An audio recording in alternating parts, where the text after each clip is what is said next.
so the recording has started. All right. You missed a lot of good banner at the beginning, though. You ought to start it. Yeah, I didn't record that. That's right. That's right. Well, I want to welcome all of you to our call tonight, Region Captain Call. These Region Captain calls are becoming very important, and I'm sure you're going to understand as we go along here tonight. So let me see if I can get. This is our agenda for tonight. We're going to go over some of the vision statement and mission statement to begin with. We're going to talk about the training manuals and a new little feature that we're adding to the training manuals. I want to bring you up to date on the status of our state as a result of the process that we've gone through with the training manuals. And then I want to talk about the great opportunity we have here to rebuild our state.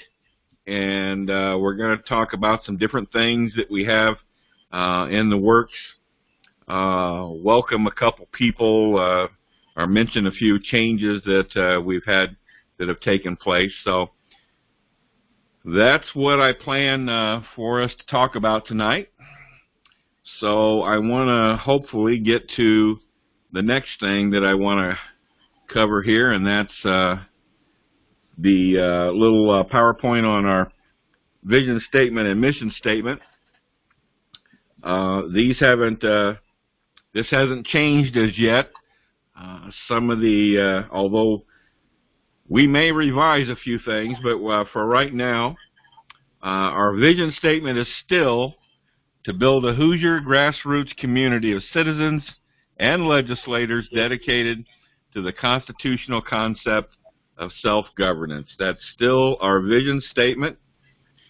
Our mission statement is still intact, to fill all support positions, region captains, and 70% of the district captain positions. Don't know if we're going to be able to reach the 70%. We'll leave that number there for right now, but I'll explain that a little further as we go along here. Of course, strengthen our legislator relationships, grow the grassroots to 30,000. I'll be talking tomorrow night. We're right about 21,000 right now in the state, and of course, our continuing effort to educate people in the state and not only supporters but the public. Okay, so let me see if I can get back to the agenda that I had up to begin with. I want to talk about again the training manual process that we've just gone through. I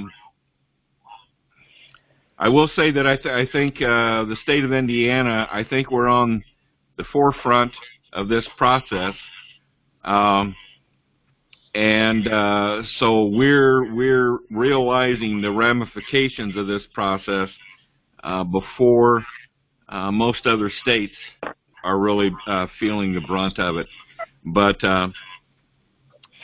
the requirement to have these agreements signed, and also to have people log into Citizen Builder, well, you know, it's I'll go over the results of that here very soon, but it has been an awakening for me.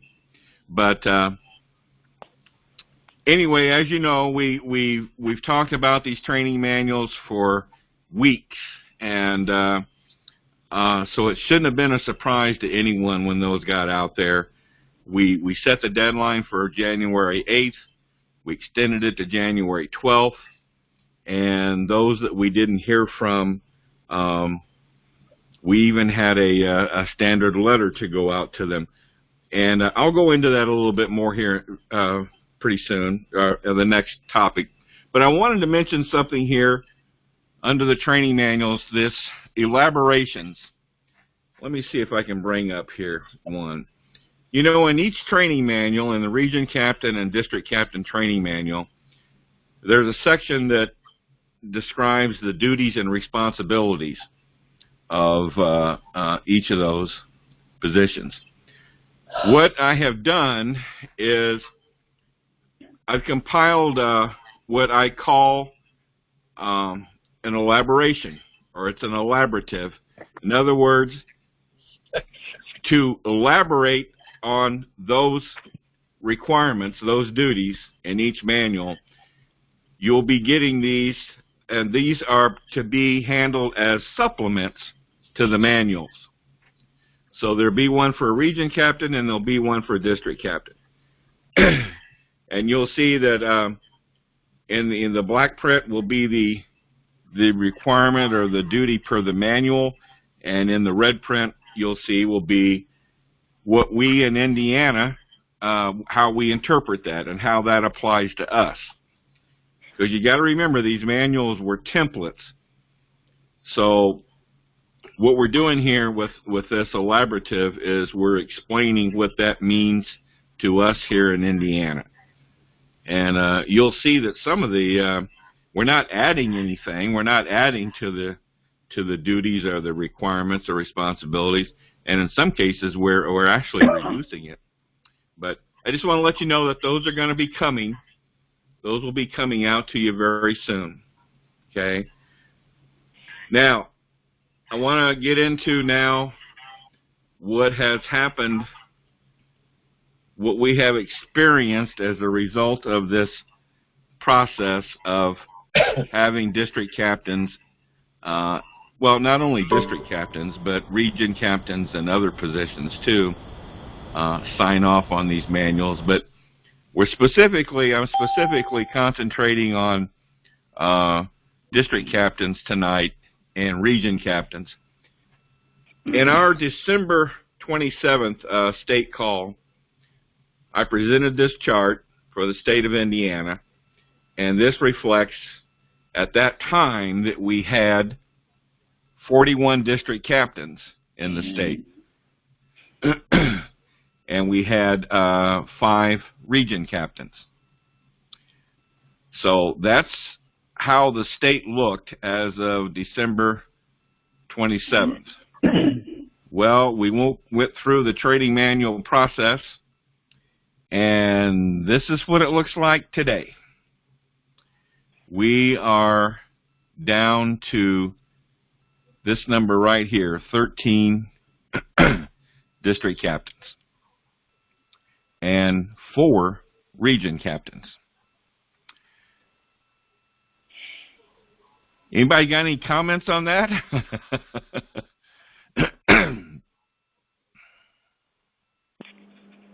We're going backwards. Huh? I say we are going backwards. Well, temporarily. I know it kind of looks that way. I think it's more like culling the herd. Well, I'll tell you, if as I analyzed what happened here, most of the reductions here were of one of 2 types. Number one, many district captains never responded to us. Didn't respond to our emailing the manuals, didn't respond to phone calls, didn't respond to emails. And I think so by the time that the due dates came around, they were sent a letter, a removal letter. And that told me that they were no longer interested in being a district captain for whatever reason, okay? And then the next group, the other group, seemed to be the ones that did respond to us and did tell us that they were no longer interested for whatever reason. Some were health issues, some job-related issues, but, I mean, they were life priority issues for the most part. So this was quite an awakening to me, that things weren't as great as we thought. At least that's how I surmised this. So we're down now to 13 district captains. As you can see, some of the regions no longer have a district captain in the region. And a number of regions now are down to one district captain. Now, I will mention that as far as the region captains are concerned, we had 5, and one of the region captains that we lost was John Ackerman. We lost him as a region captain. It was his choice. But he's ended up going to our comms team and being our Facebook editor. We come to find out after talking with John that he had a very deep interest in managing Facebook pages, and in fact had quite a bit of experience at managing some pages. So we needed someone on the comms team, and he said he would really be interested in doing that. So we moved John over to the comms team. So we're down one region captain. You might mention here, I might mention also here in Region 3, I was going to mention this later, but Paul Phillips was our region captain here. He's now moved over to be our legislative liaison, our lead legislative liaison. And we have a new region captain that has come out of the region, and that's Gary Harbaugh. Gary, you're on tonight, right? Yep, I'm right here. Yeah, you want to say hi to everybody? Hello to all. Gary, to be a part of it. Hey, Gary. Gary, just you might just say a few words about your experience in Convention of States, if you would, please. Well, I had served as a district captain previously, and it's really an area that I've been passionate about even before the Convention of States movement became an official movement. I ran for the state legislature on with the goal of getting Indiana to take the lead in calling for a convention. Really, I just have one purpose, one amendment in mind, but I'm thrilled to be a part of this movement and its broad approach. And so, yeah, really looking forward to this. All right, good. Thanks, Gary. Yeah, Gary's even made some presentations at our town hall meeting here in Fort Wayne that we're conducting. So Gary's been a good trooper, and I think Gary will do a good job as a region captain for us. So that's how it is right now, guys. 13 district captains, 4 region captains. What this means is we got to rebuild this state. And here's where I think we got to look at this as an opportunity. I do believe that the district captains that we've lost were not doing the job. They were not nothing was really being done out there with these district captains. And so I think we now have the opportunity to rebuild the state of Indiana, bring in new, stronger district captains, and I'm going to go through some things that we're going to try and do this time around. But we got a really good opportunity here to rebuild Indiana and make it even stronger than it was before. And I think we've got the nucleus here to make Indiana a model state down the line. So we've got a great opportunity here, and I hope you all will be willing to work hard to bring this about. Okay, I want to talk now. This is Rodney. Can I chime in just real quick? Sure, Rodney. Yeah. From my perspective, from when I was worked all the positions in Missouri, even back to beginning of 2014, late 2013, the organization had no idea what we were doing and what to do and all that. And what you're seeing here is a result of that and the growth.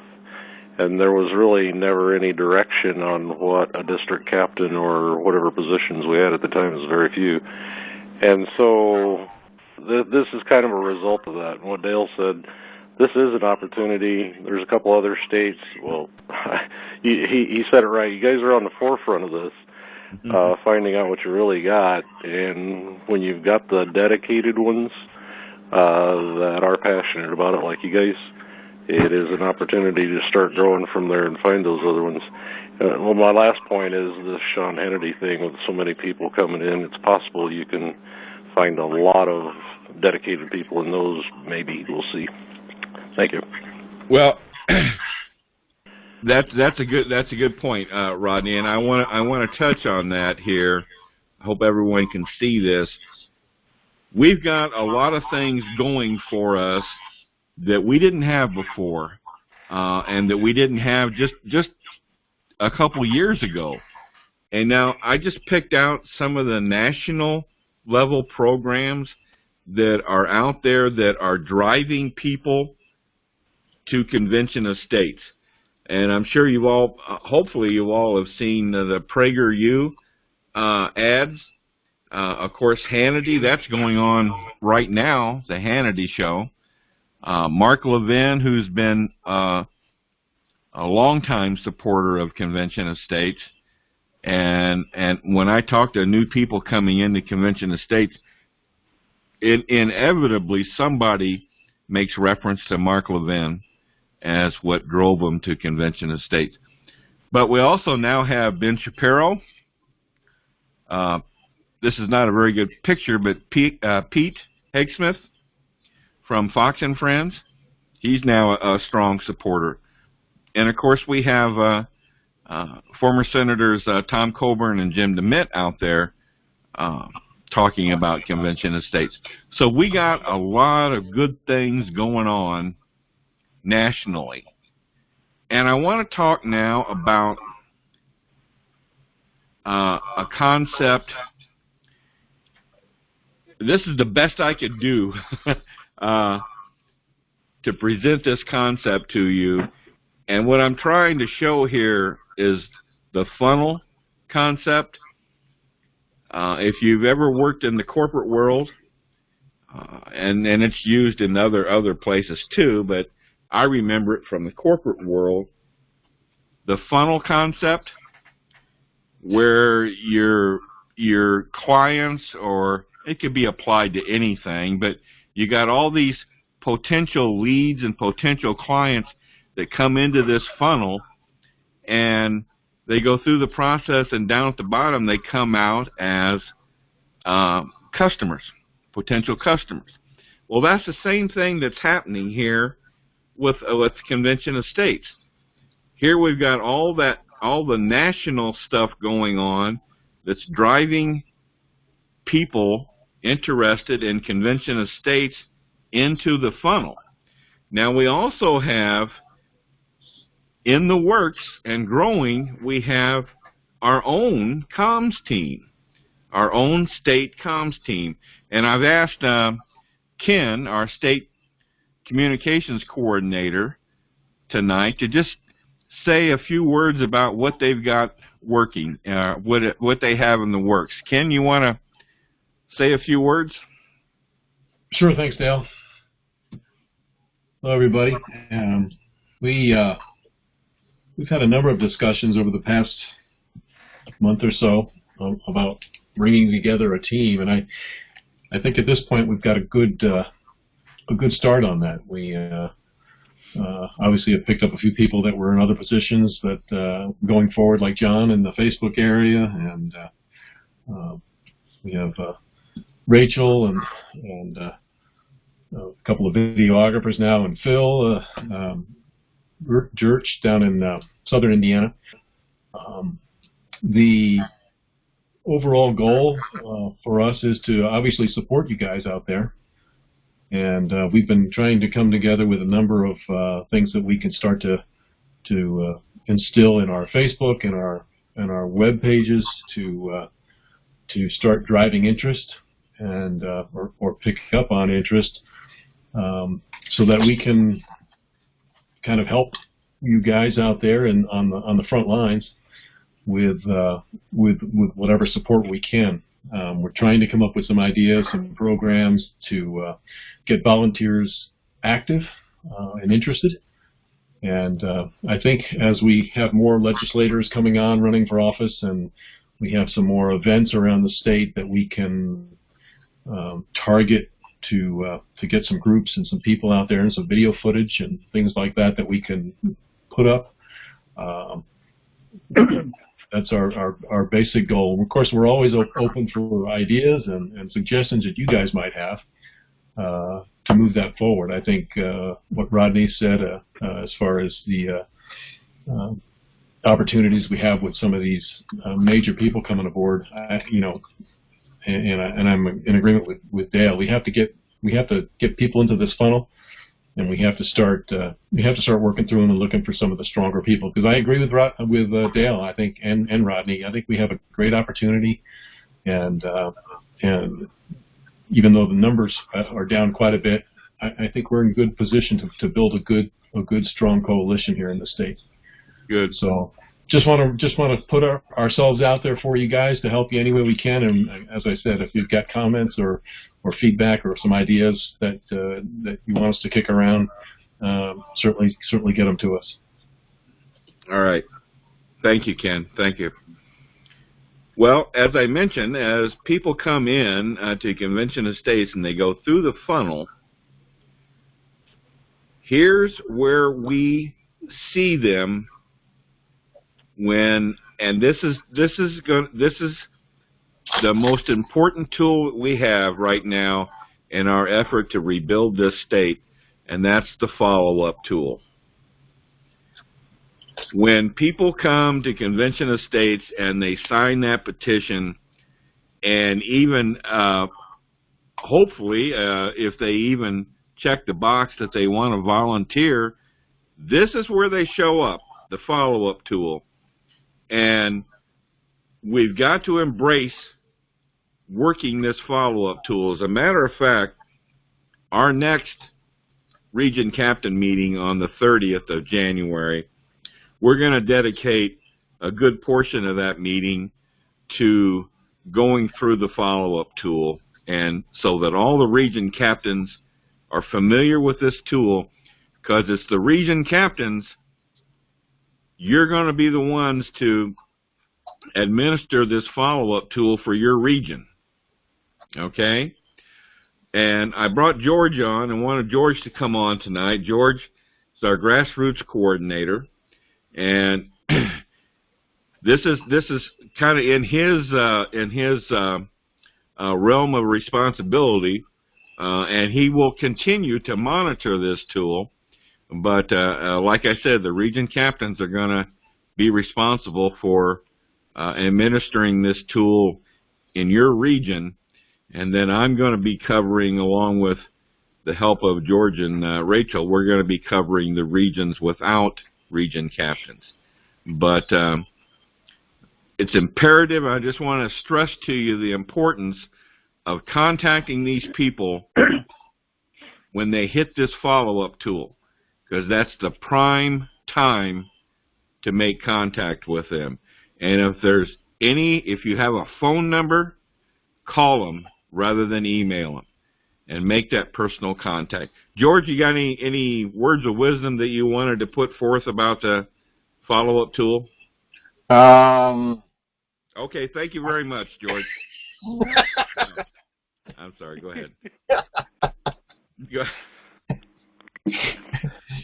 I owe you one, Dale, and it's coming. So. All right. Well, the tricky word there is wisdom. Yeah, if we're going to be calling people, then region captain is going to have to take a strong hold on that, because with the Sean Hannity thing going on now, we're getting anywhere from 100 to 150 a day. And I've been going through them and pretty much just sending out the emails. Citizen Builder doesn't let us send an email to somebody that has opted out of emails. I think a thank you letter is a little different than that. But there are people that have opted out that have still given their phone numbers. And those people need to be called, I think maybe first, to thank them, and we can see in the follow-up tool whether they volunteered or not, and and discuss their potential in becoming more involved. Okay. Other than that, I guess we'll talk more about stuff on the mechanics of it and all on next Tuesday. Right. Okay. Now I want to point out also here to you that people that we contact through the follow-up tool, and if they express an interest in a leadership position, and of course we're specifically looking for district captains right now, then encourage them to make application for that position, and they will then appear on the Leaders Management tool. And that's where George will see them. George will see all the district captain applicants, and then I watch the tool for all the applicants for other positions. So once again, they're going to come in the funnel. All these activities up here are going to drive people into the funnel, and they're going to come out on the follow-up tool, and that's where we got to make contact with them and work with them and hopefully get them into the Leaders Management tool where we can actually interview them and make sure that they're acceptable for the positions that we are looking for. Anybody have any questions or comments on that theory? Nope. Okay. It's kind of hard to tell from when I do a phone interview for a district captain. My primary function is to see, are they like too radical or just plain nuts? And I've talked to some people on the phone that that have been like that and stuff. But whether or not somebody's going to be successful as a district captain, I think the proof is in the pudding. So.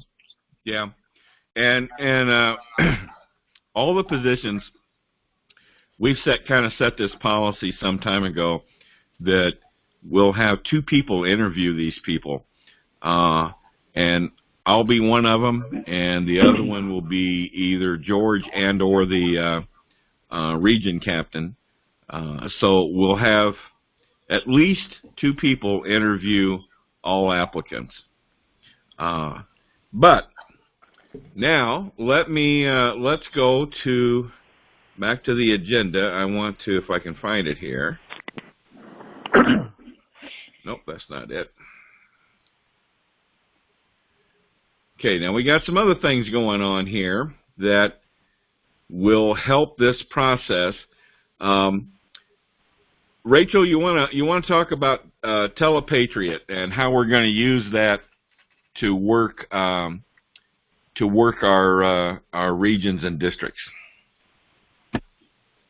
Okay, sure. So I don't know if any of you guys have heard about this. I don't know how widely it's been disseminated. I'm sorry, it's late for me. But there's a new app that's been developed by Brent Dunklau. It's called Telepatriot, and it's an app that you use on your smartphone. There's an iPhone and Android version, and basically what it's being used for now is still, I would say, Rodney, you can correct me if I'm wrong, it's still, I think, in testing somewhat still to get some of the bugs out. But basically this is the vision going forward for missions, recruiting, and making phone calls. Basically, just to kind of explain it as best I can without showing you, is what you would normally do if you were doing recruitment, like we're going to try to, if we do a recruitment drive for district captains, or if we're helping other states making calls, like you volunteer to help another state do their recruitment or something like that. You basically would have a spreadsheet and a script. And what would happen is you would get a piece of the spreadsheet, and that would be the people you'd be assigned to call. And as you make a phone call, you check off, the person answered, make a note, if they want to volunteer, so on and so forth, and you file the script. So this takes all of that, and the spreadsheet is loaded into the app, and the script is loaded into the app. So what happens if you would decide you want to start making calls is rather than seeing the whole spreadsheet, the app will feed you one particular phone number. It'll feed you the next number on the list. And all you have to do on the app is just press the button that you want to make a phone call. It calls that person for you. The script comes up on your phone. You're able to go through the script, speak with the person, and then enter in on the app, yes, no, maybe, whatever the particular options are for that call, left a message, and then you just press enter. That information gets automatically fed back into the spreadsheet, and another number shows up. And the big benefit to that is, I'm sure you guys know if you've had to do missions, is that sometimes, you send spreadsheets out to a bunch of people and you find out towards the end of the mission that somebody didn't complete their spreadsheet, and you have to wait to find out if they didn't complete it before you take over and finish their calls.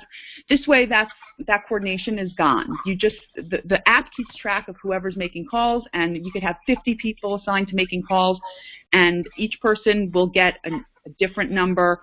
There won't be repeats. None of the people will be getting the same numbers. The app will record centrally that a call was made, and that number will then no longer be fed to anybody. I hope that makes sense. Yep. Additionally, the other thing that's good is that there's actually a way in the app at this point to where you can keep track in real time what percentage of the mission has been completed, how many calls are being made, and who's making the calls.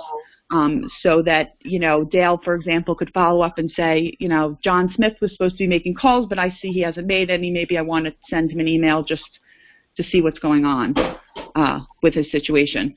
So we will probably be using that sometime soon. I don't know exactly when we're going to get fully on board, but the biggest obstacle, I think, is that everybody's going to need to have access to a smartphone, download the app, and once we train everybody to use it, it should be a great tool for us to help us making calls. Hey, Rachel, I got a quick question. Would an Android tablet work with this? I don't know, Rodney. I'm not sure if you know the answer to this. I don't know if you can use it on a device that doesn't make calls. If your tablet has phone call ability, but I'm not sure how it works. I don't know if it goes through Wi-Fi or if it goes through your actual network. I have to check on that. Would ask Brent. Yeah, we'll have to check on it. I don't know the answer to that specifically. Okay, all right. Okay, I'm going to bring Rachel back on here shortly, but I wanted to mention on this other agenda item, the DC recruitment team. That recruitment team right now is going to be myself, Rachel, and George. And like I said, we're going to be focusing on the regions without district captains. That'll be our first focus. And in the meantime, then, the region, each region captain, we need you to find some help from your region in making recruitment calls and making calls within your region. So that's what the recruitment team is going to be all about. Now, I want Rachel to talk about a bit about this education program, and let me see if I can bring that up here. One of the things that that I have always been concerned about in Convention of States is I don't care if it's a new district captain or a new region captain or even someone in a support position. We seem to ask people, and I'm going to use a saying that I hear a lot, we ask people to drink from a fire hose. And in other words, we have all this training material out there, videos, courses, all these different training materials, and we just kind of throw everything at the person at one time.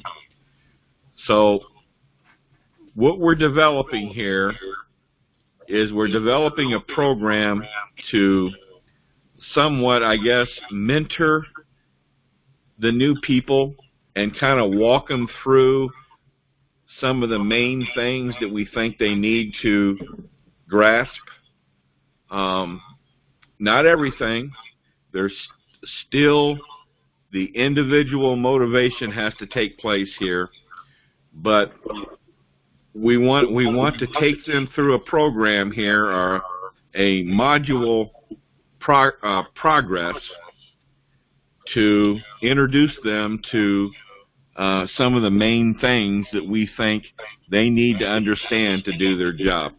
Rachel, you wanna expand upon that a little bit more? Yeah, sure. Just to let everybody know, what you're seeing on the screen is just something that I pulled together. It's just a beginning outline of what these different modules would look like. I'm sorry. Basically, these are all the things that we thought would be the essentials, the basics, and each one would necessarily have more or less detail depending on how complicated it is. I certainly am open to feedback from you guys on things that maybe we need to add or things that might be left out. Other than that, I definitely think that we have a lot of work to do as far as the logistics. Dale and I and George are actually still trying to figure out the best way to actually administer this. We were thinking, though, that we're leaning towards something that's mentor-based, and that's almost like a mentoring rather than sort of a impersonal training approach. So the thought is that we may actually do this on an individual basis, where it's basically, we haven't decided for sure yet, but we may assign, like for example, for Module 1, just to give you an example of what we're thinking, we would assign to a new district captain after they become a provisional district captain that they are to go to conventionofstates.com and watch specific videos, and kind of again what Dale said about helping to cull through the overwhelming amount of information. We would go through and pick out the ones that we think are most important, maybe 3 or 4 of them to watch. And then Module 1 would be almost a conversation between the trainer and the district captain trainee to ensure that they actually have a good grasp of the fundamentals about Article 5 Convention, where to find all the resources on the website, the legal issues relating to campaigning, things about Indiana, like all the things listed in Module 1, for example. And after the person who's doing the training is comfortable that the trainee has reached a level of acceptable understanding of that module, they would then be moved on to the next module, and so on and so forth.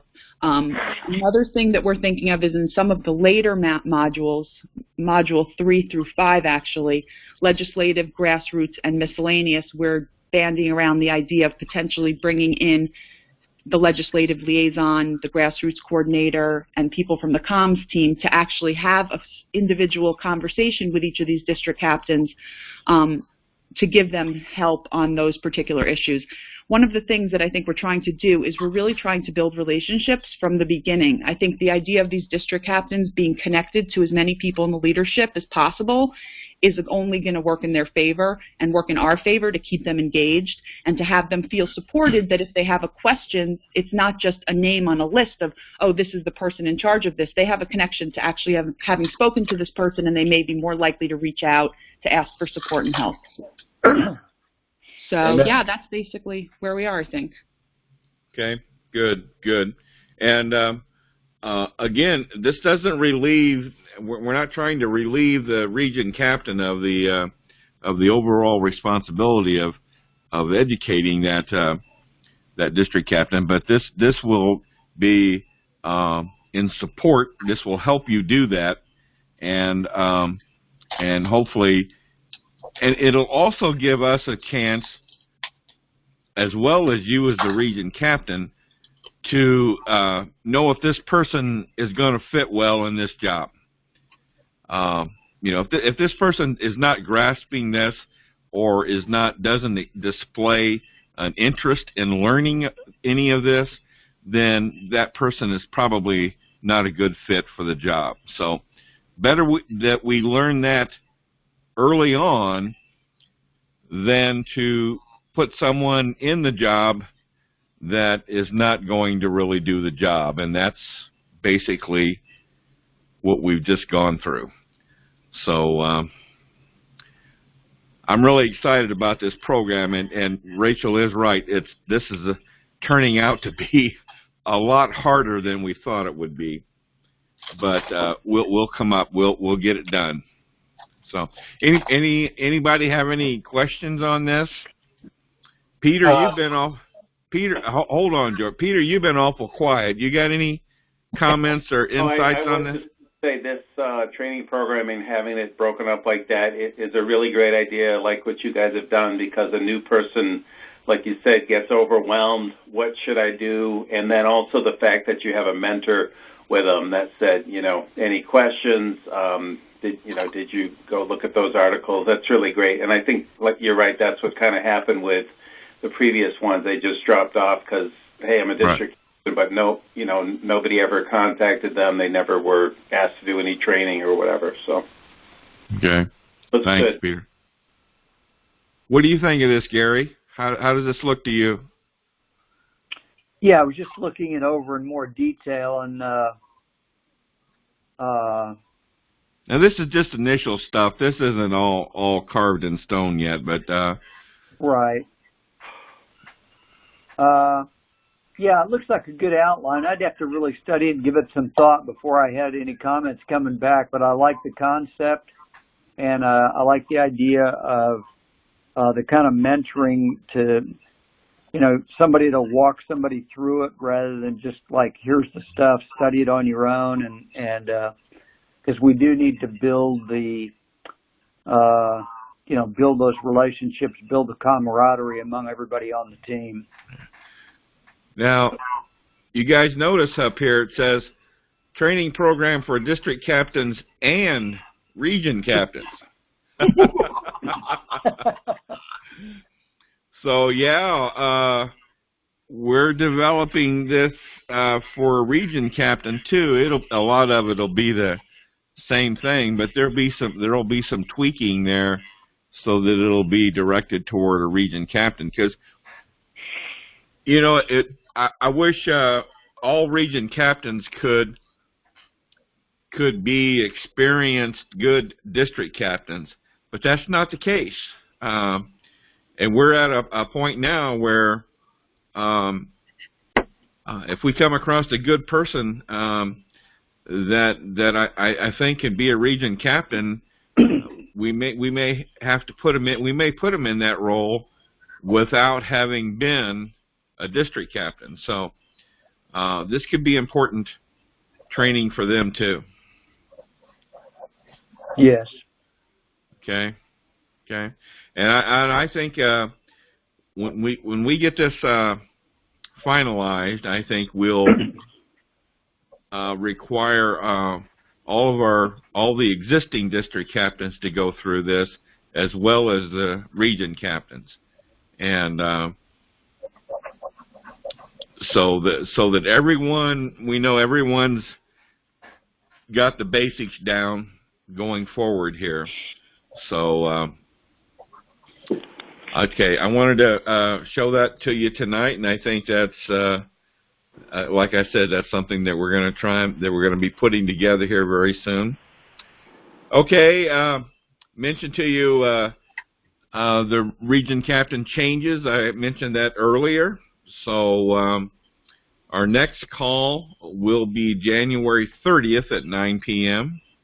It's a Tuesday night. And like I said, a good part of that meeting is going to be devoted to the follow-up tool. So anybody have any closing comments or questions or anything they want to say? This is Rodney. I thought that education outline was really great. I love that thing. And yeah, Rachel's kicking butt with it.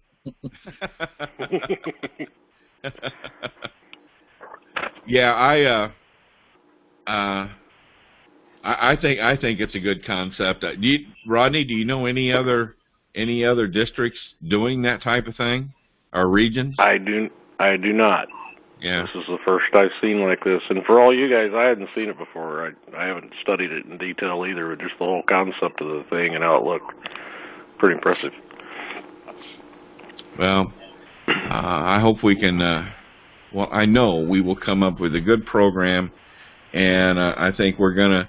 This is where we're gonna start out, and we're gonna do this right, and we're gonna, like I said, we're gonna build a model state here, and we're going to get everybody going in the right direction and off on the right foot. So, so hopefully we won't have this problem that we've had to go through here and have to start over again. So,